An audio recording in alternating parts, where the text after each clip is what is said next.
गुरुर्ब्रह्मा गुरुर्विष्णु गुरुर्देवो महेश्वर गुरु साक्षात् परं ब्रह्म तस्मै श्री गुरवे नमः।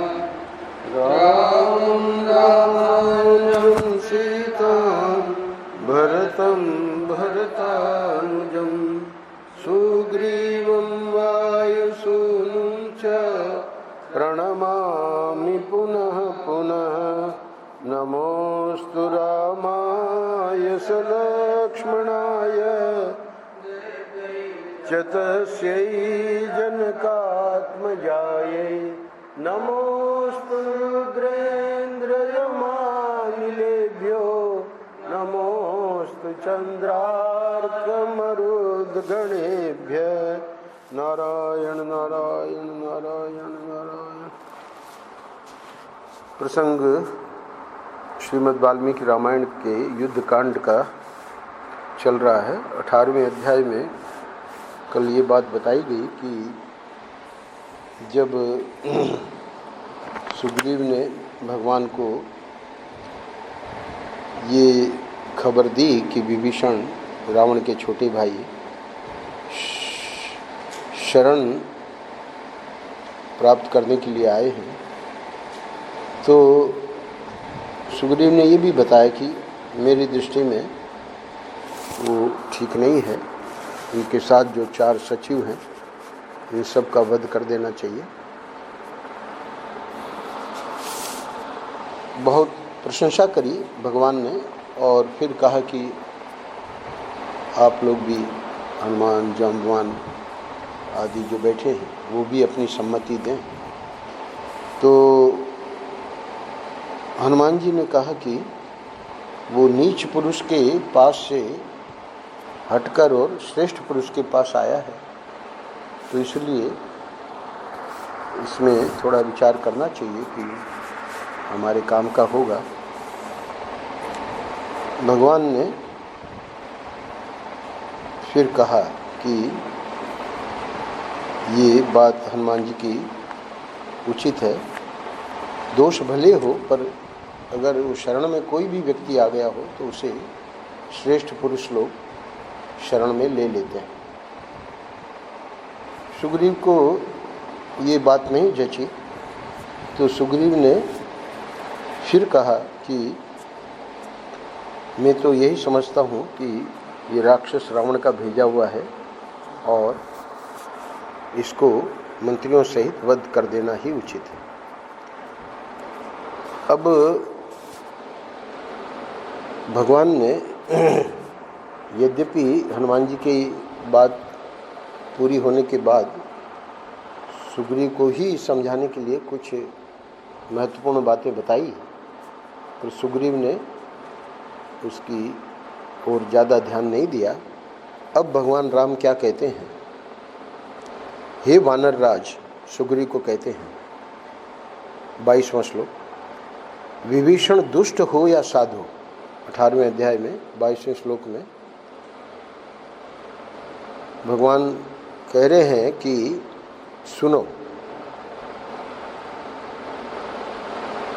क्या यह निशाचर किसी तरह भी मेरा सूक्ष्म से सूक्ष्म रूप में भी अहित कर सकता है? अर्थात नहीं कर सकता। क्यों नहीं कर सकता? अगले श्लोक में बता रहे हैं। हे वानर यूथ पते, यदि मैं चाहूँ तो पृथ्वी पर जितने भी पिशाच, दानव, यक्ष और राक्षस हैं, उन सब को एक अंगुली के अग्रभाग से मार सकता हूँ। अब अगले श्लोकों में एक तो कबूतर, जिसकी कथा महाभारत में आई है और बड़ी प्रसिद्ध है कि कैसे उसने शरण में आए हुए व्याध को अपना पूरा का पूरा अपनी बलि दे दी। सुना जाता है कि एक कबूतर ने अपनी शरण में आए हुए अपने ही शत्रु, वो जो व्याध था वो तो कबूतरी यानी उसको पकड़ चुका था, तो वो तो शत्रु था कबूतर का, तो अपने ही शत्रु एक व्याध का यथोचित आतिथ्य सत्कार किया था। अब वो कबूतरी तो बेचारी फंस गई थी उसके जाल में, उसको मालूम भी था कबूतर को, पर जब वो उस पेड़ के नीचे आया और ठंड से कांप रहा था, उसने अग्नि जलाई, भूखा था, तो क्या कह रहे हैं, यहाँ कथा विस्तार में वर्णन नहीं है, संकेत दे रहे हैं सुग्रीव को, उस कबूतर ने भी यथोचित उसका आतिथ्य सत्कार किया था। यानी अब इसकी भूख कैसे मिटे, तो उस अग्नि में अपने को झोंक दिया ताकि वो उसको खा ले और उसे निमंत्रण दे, अपने शरीर के मांस का भोजन कराया था। उस व्याध ने उस कबूतर की भारिया कबूतरी को पकड़ लिया था, तो भी अपने घर आने पर कबूतर ने उसका आदर किया। तो ये तो है पक्षी की बात। फिर मेरे जैसा मनुष्य शरणागत पर अनुग्रह करे, इसके लिए तो कहना ही क्या है। जब विभीषण ने स्पष्ट कहा है कि मैं शरण के लिए आया हूँ। अच्छा, अब श्री राम 26वें श्लोक में बता रहे हैं कि पूर्व काल में कण्व मुनि के पुत्र सत्यवादी महर्षि कंडू ने एक धर्म विषयक जो बातें बताई थी, ये अगले 5 श्लोकों में है। क्या बातें बताई? हे परम तप, कंडू कह रहे हैं, यदि शत्रु भी शरण में आए, यानी जो भी संवाद हुआ होगा कंडू का, तो वो गाथा है, उस गाथा को यहाँ भगवान बता रहे हैं। हे परम तप, यदि शत्रु भी शरण में आए और दीन भाव से हाथ जोड़कर दया की याचना करे, तो उस पर प्रहार नहीं करना चाहिए। अच्छा, शत्रु दुखी हो या अभिमानी, यदि वह अपने विपक्षी की शरण में जाए, तो शुद्ध हृदय वाले श्रेष्ठ पुरुष को अपने प्राणों का मोह छोड़कर उसकी रक्षा करनी चाहिए। अब वो तो शत्रु है, तो शत्रु तो मौका देख के वार करेगा ही, पर वहाँ अपने प्राणों का मोह छोड़कर भी कंडू ऋषि ने कहा कि उसकी शरण में आए हुए की रक्षा करनी चाहिए। अच्छा, यदि वह जो शत्रु आया है शरण में, यदि वह भय, मोह अथवा किसी कामना से न्यायानुसार यथाशक्ति उसकी रक्षा नहीं करता, तो उसके उस पाप कर्म की लोक में बड़ी निंदा होती है। किसी कारण से कि भाई ये तो हमको मार डालेगा, अथवा है ना अपने शरीर का मोह आदि या कामना, तो किसी कारण से अगर हम वो शरण में आए हुए की रक्षा नहीं करता है श्रेष्ठ पुरुष, तो वो पाप कर्म बताया गया है और उसकी बड़ी निंदा है लोक में। अच्छा, यदि शरण में आया हुआ पुरुष संरक्षण न पाकर उस रक्षक के देखते देखते नष्ट हो जाए, तो वह उसके सारे पुण्य को अपने साथ ले जाता है।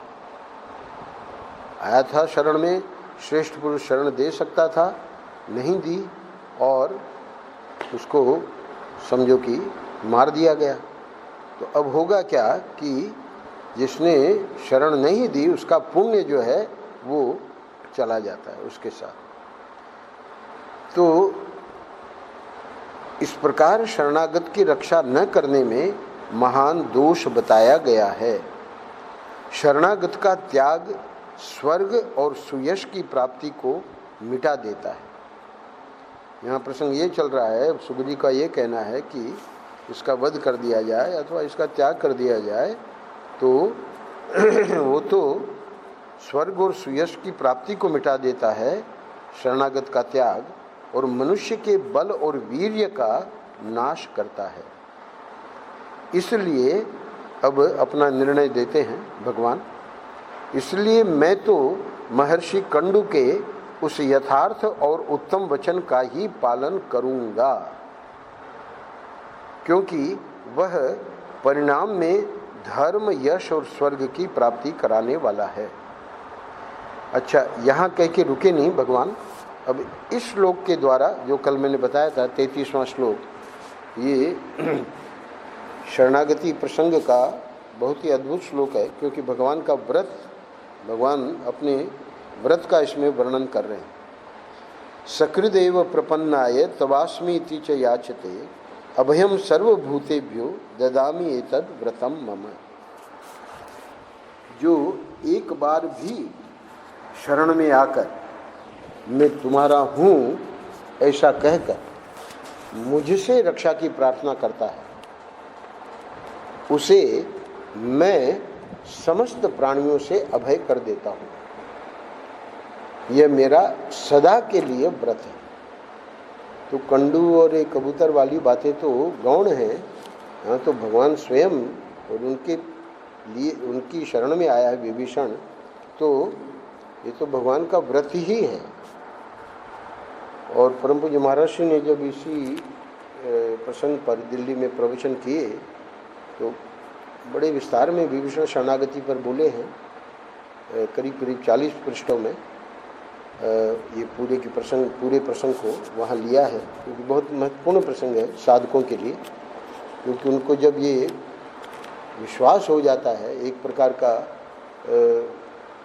उनकी जो श्रद्धा है वो दृढ़ हो जाती है कि अगर हम ठाकुर जी की शरण में हैं तो हमारा कोई भी बाल बांका नहीं कर सकता। तो ये महर्षि ने भूतेभ्य जो है ये पंचमी भी है और चतुर्थी भी है।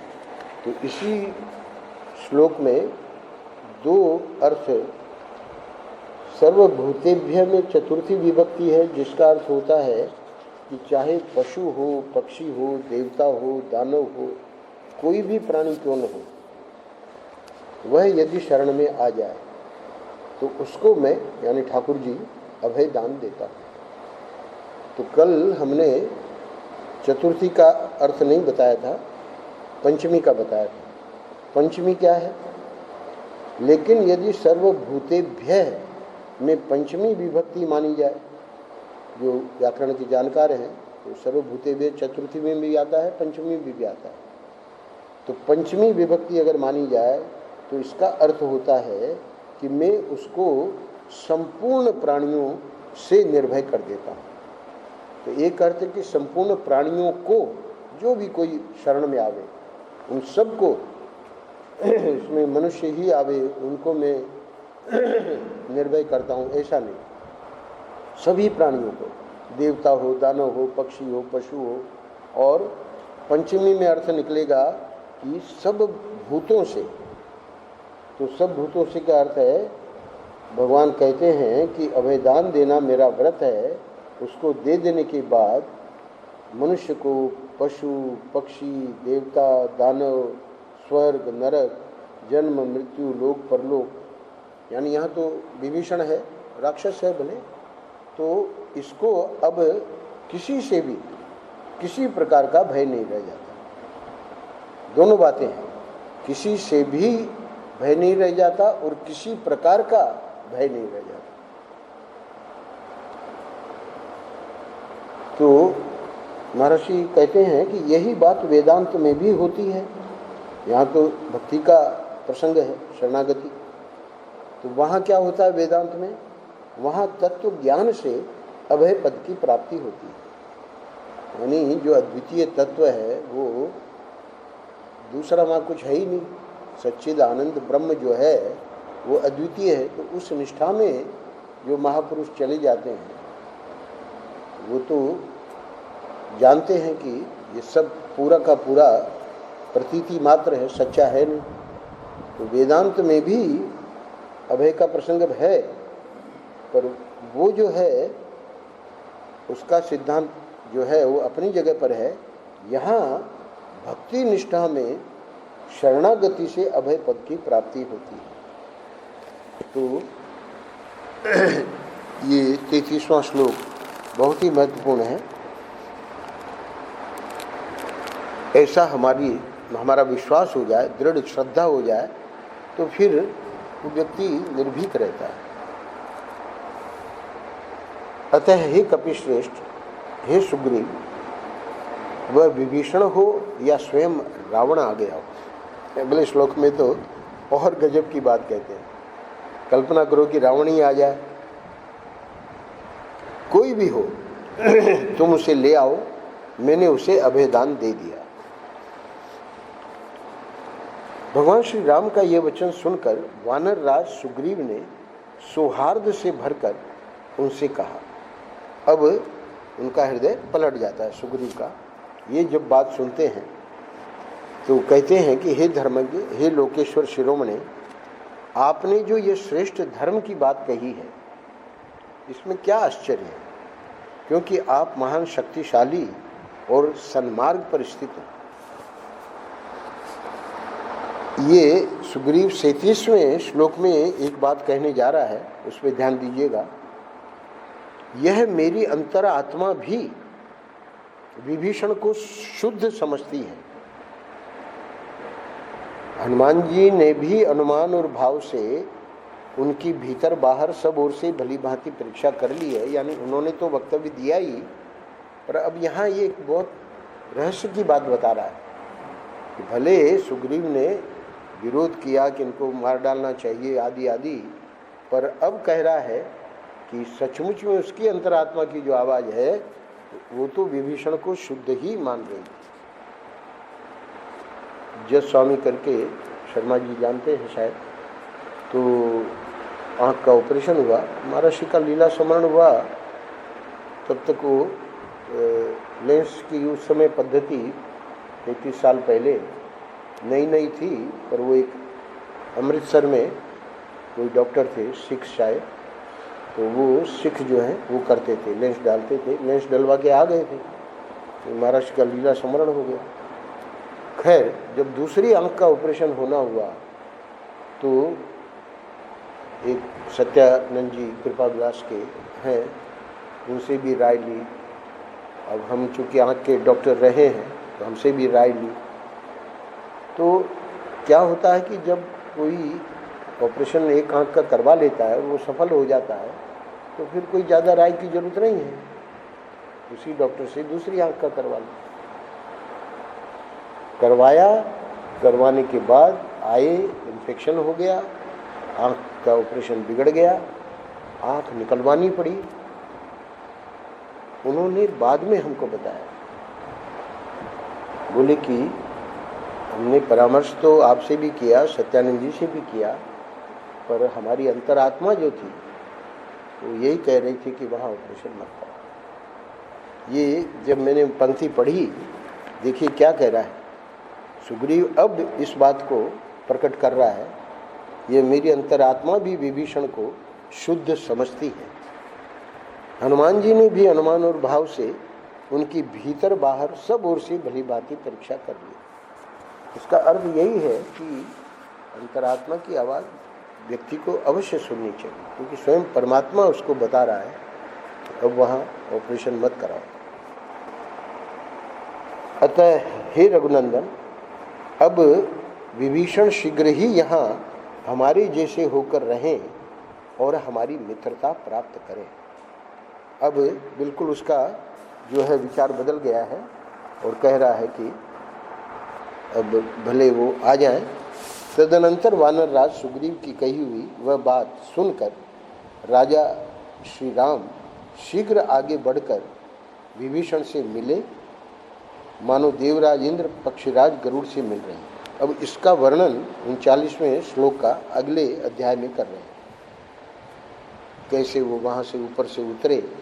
इस प्रकार श्री रघुनाथ जी के अभय देने पर विनयशील महाबुद्धिमान विभीषण ने नीचे उतरने के लिए पहले तो पृथ्वी की ओर देखा, कहाँ लैंडिंग करनी है। वे अपने भक्त सेवकों के साथ, वो जो चारों सचिव थे, हर्ष से भरकर आकाश से पृथ्वी पर उतर आए। उतरकर चारों राक्षसों के साथ धर्मात्मा विभीषण श्री रामचंद्र जी के चरणों में गिर पड़े। पांचों के पांचों जो है भगवान के चरणों में गिर पड़ते हैं। उस समय विभीषण ने श्री राम से धर्मानुकूल, युक्ति युक्त, समयोचित और हर्षवर्धक बात कही। हे भगवान, मैं रावण का छोटा भाई हूँ। रावण ने मेरा अपमान किया है, आप समस्त प्राणियों को शरण देने वाले हैं, इसलिए मैंने आपकी शरण ली है। अपने सभी मित्र, क्या कह रहा है विभीषण, अपने सभी मित्र, धन और लंकापुरी को मैं छोड़ आया हूं, यानी परिवार को भी। अब मेरा राज्य, जीवन और सुख सब आपके ही अधीन है। विभीषण के ये वचन सुनकर श्री राम ने मधुर वाणी द्वारा उन्हें सांत्वना दी और नेत्रों से मानो उन्हें पी जाएंगे इस प्रकार प्रेम पूर्वक उनकी ओर देखते हुए कहा, हे विभीषण, तुम मुझे ठीक ठीक राक्षसों का बलाबल बताओ। अनायास ही महान कर्म करने वाले श्री राम के ऐसा कहने पर भगवान राम के लिए ये विशेषण वाल्मीकि जी बार बार प्रयोग करते हैं, अनायास ही महान कर्म करने वाले। अभी आगे हम देखेंगे, जब समुद्र को पहले अनशन करते हैं, नहीं प्रकट होता है, तो कैसे वो बड़ा विस्तार में वाल्मीकि रामायण में इसका वर्णन है। तो और भी जो भी ठाकुर जी के कार्य होते हैं वो अनायास ही और महान कर्म। हमको कोई महान कर्म करना होगा, बहुत बड़ी योजना बनानी पड़ेगी, है ना। तो भगवान के लिए क्या योजना है? संत लोग बताते हैं कि अवतार भगवान लेते हैं, चलो कौशल्या के, देवकी, वासुदेव के। और अब हिरण्याकश्यपु ने पूछा कि ये खंबे में है क्या तुम्हारे ठाकुर जी? वहीं से प्रकट हो गए। अब कोई माँ के पेट में उनको थोड़ी रहना पड़ा। तो ये ठाकुर जी जो हैं अनायास ही महान कर्म करने वाले। श्री राम के ऐसा कहने पर राक्षस विभीषण ने रावण के संपूर्ण बल का परिचय देना आरंभ किया। क्या कहा? कहता है, हे राजकुमार, ब्रह्मा जी के वरदान के प्रभाव से दशमुख रावण केवल मनुष्य को छोड़कर गंधर्व, नाग और पक्षी आदि सभी प्राणियों के लिए अवध्य, आदि से सब ले लेना। रावण से छोटा और मुझसे बड़ा जो मेरा भाई कुंभकर्ण है, वह महातेजस्वी और पराक्रमी है। सबसे पहले रावण के बारे में कहा, अब कुंभकर्ण के बारे में कह रहे हैं कि युद्ध में वह इंद्र के समान बलशाली है। तीसरे ये स्वयं है, तो ये तो इनकी भगवान की शरण में आ गए। तो हे श्री राम, अब रावण के पास कौन कौन है? रावण के सेनापति का नाम प्रहस्त है, शायद आपने भी उसका नाम सुना होगा। तो हनुमान जी जब आए थे तो उन्होंने बताया कि प्रहस्त के बेटे जम्बूमाली, उसको तो ख़त्म ही कर दिया था, और वो सेनापति प्रहस्त जो है। तो इसने क्या कर्तव्य किया प्रहस्त ने? उसने कैलाश पर घटित हुए युद्ध में कुबेर के सेनापति मणिभद्र को भी पराजित कर दिया था। सेनापति का सेनापति से युद्ध होता ही है, तो मणिभद्र को पराजित करना कोई सामान्य बात नहीं है। पर प्रहस्त जो है, मणिभद्र भी पराजित हो गया। और क्या बल है रावण के पास? रावण का पुत्र जो इंद्रजित है, वह गोह के चमड़े के बने हुए दस्ताने पहनकर, अवध्य कवच धारण करके, हाथ में धनुष ले जब युद्ध में खड़ा होता है, उस समय अदृश्य हो जाता है। भाई सामने रहे तब तो फिर बाण वगैरह एक दूसरे पे चलावें, पर हम तो बाण चलाने वाले हैं, पर वो सामने दिख ही नहीं रहा है, और वो बाण चला भी रहा है, अदृश्य हो जाता है। हे रघुनंदन, श्रीमान इंद्रजित ने अग्निदेव को तृप्त करके ऐसी शक्ति प्राप्त कर ली है कि वह विशाल व्यूह से युक्त संग्राम में अदृश्य होकर शत्रुओं पर प्रहार करता है। तो स्वाभाविक है, वानरी सेना जाएगी तो ये तो विशाल व्यू है, और वो क्या करेगा? अदृश्य रहेगा और आक्रमण करेगा। अच्छा, अब और जो सेनापति है उनको गिना रहा है विभीषण।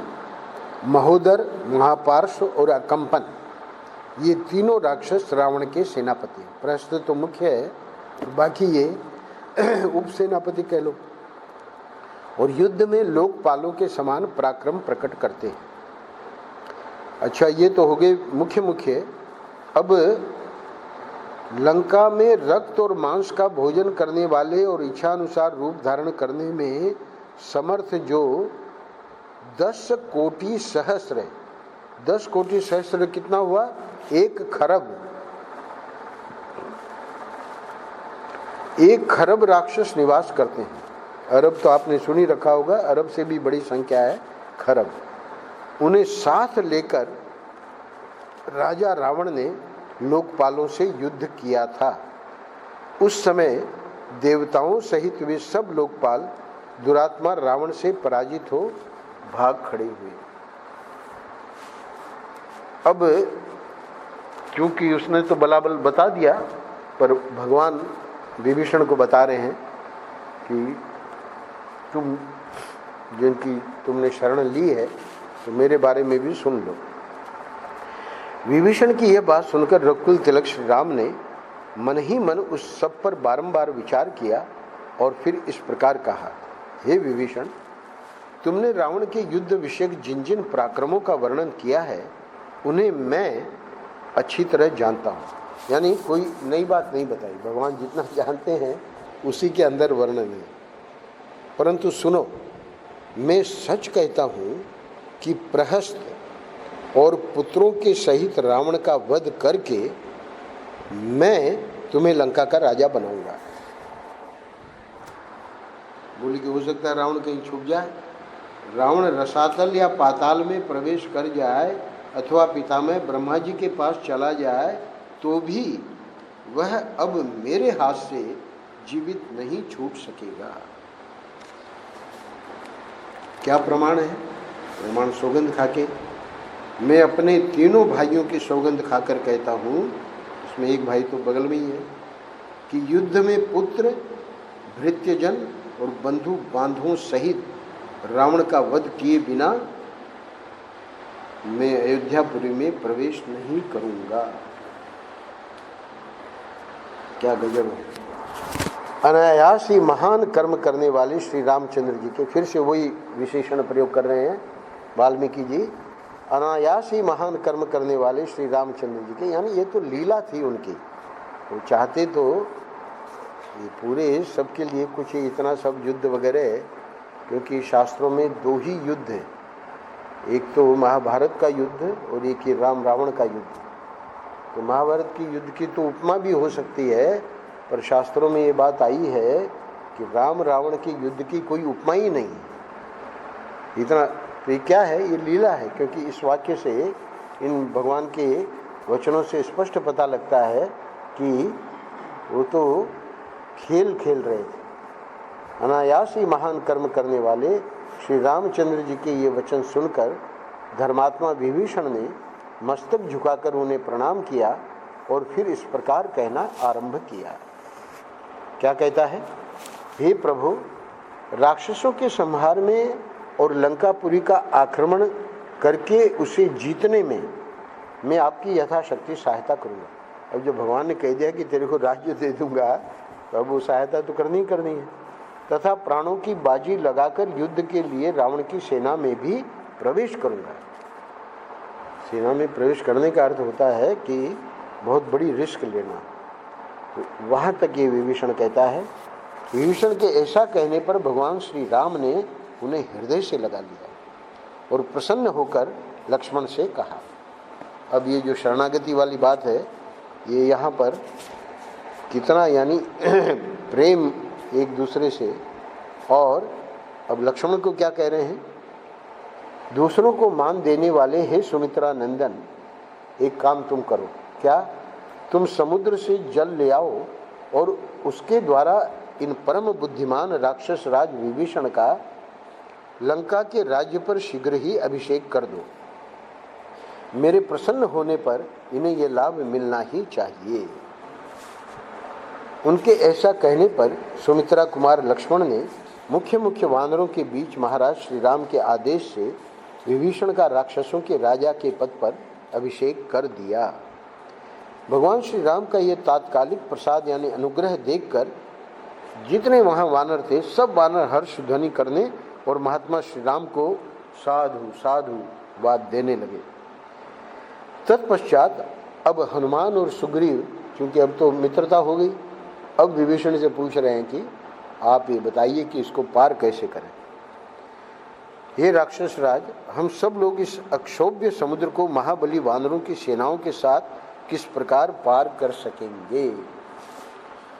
अब ये दोनों हनुमान जी और सुग्रीव जी जब विभीषण को पूछ रहे हैं, क्या जिस उपाय से हम सब लोग सेना सहित नदों और नदियों के स्वामी वरुणालय समुद्र के पार जा सकें, वो उपाय आप बताइए। तो धर्मात्मा विभीषण कह रहे हैं कि रघुवंशी राजा श्री राम को समुद्र की शरण लेनी चाहिए। यानी मैंने तो भगवान की शरण ले ली, अब अगर भगवान राम समुद्र की शरण ले लेते हैं तो समुद्र स्वयं जो है वो रास्ता दे देगा। इस अपार महासागर को राजा सगर ने खुदवाया था। श्री रामचंद्र जी सगर के वंशज हैं, इसलिए समुद्र को इनका काम अवश्य करना चाहिए, मतलब वो अवश्य करेगा, ऐसा विभीषण का सोचना है। विद्वान राक्षस विभीषण के ऐसा कहने पर सुग्रीव उस स्थान पर आए जहाँ लक्ष्मण सहित श्री राम विद्यमान थे। यानी ये जो बात करी है हनुमान जी और सुग्रीव ने विभीषण के साथ, वो भगवान के सामने नहीं करी। अब जब विभीषण से पता लग गया उपाय तो भगवान के पास आते हैं। वहाँ विशाल ग्रीवा वाले सुग्रीव ने समुद्र पर धरना देने के विषय में जो विभीषण का शुभ वचन था उसे कहना आरंभ किया। अब भगवान ने सुन ली बात सुग्रीव की। भगवान श्री राम स्वभाव से ही धर्मशील थे, अतः उन्हें भी विभीषण की ये बात अच्छी लगी। जानते सब हैं पर लीला करते हैं। वे महातेजस्वी रघुनाथ जी लक्ष्मण सहित कार्य दक्ष वानर राज सुग्रीव का सत्कार करते हुए उनसे मुस्कुराकर बोले। क्या कहते हैं? लक्ष्मण को कहते हैं कि हे लक्ष्मण, विभीषण की यह सम्मति मुझे भी अच्छी लगती है, परंतु सुग्रीव राजनीति के बड़े पंडित हैं और अब चूंकि लक्ष्मण की तो कोई सलाह थी नहीं, तुम भी समयोचित सलाह देने में सदा ही कुशल हो। यानी राम की व्यवहार कुशलता बता रहे हैं। वो दोनों ने आके विभीषण की बात कही, हमने झट मान ली, लक्ष्मण जो साथ में है उनका कोई मतलब लिया ही नहीं उनकी सलाह। तो कह रहे हैं कि तुम भी समयोचित सलाह देने में सदा ही कुशल हो, इसलिए तुम दोनों प्रस्तुत कार्य पर अच्छी तरह विचार करके जो ठीक जान पड़े वह बताओ। यानी सेनापति सुग्रीव हैं और तुम जो है हमारे भाई हो, तो अब दोनों मिल के और हमको बताओ हमें क्या करना चाहिए।